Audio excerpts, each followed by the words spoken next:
લોકસભા 2024ની ચૂંટણીનો કાર્યક્રમ જાહેર થતાં જ બનાસકાંઠા બેઠક ઉપર મતદારોમાં અનેરો ઉત્સાહ જોવા મળી રહ્યો છે।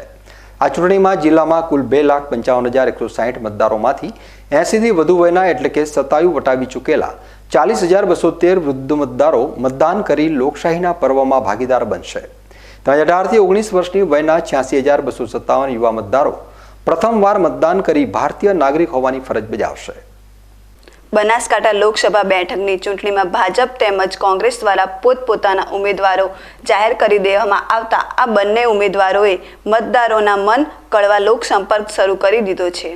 જેમાં બનાસકાંઠા લોકસભામાં મત વિસ્તારમાં આવતી જિલ્લાની 9 પૈકીની 7 વિધાનસભા બેઠક પર 10,10,152 પુરુષ, 9,43,118 મહિલા અને અન્ય 17 માળી 19,53,287 મતદારો નોંધાયા છે।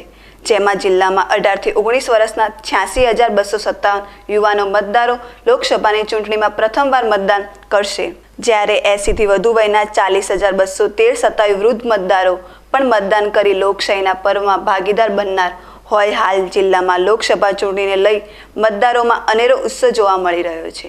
ત્યારે આ મતદાર લોકશાહીના પર્વમાં કયા ઉમેદવાર પર પસંદગીનો કળશ ટોળે છે તે જોવું રહ્યું।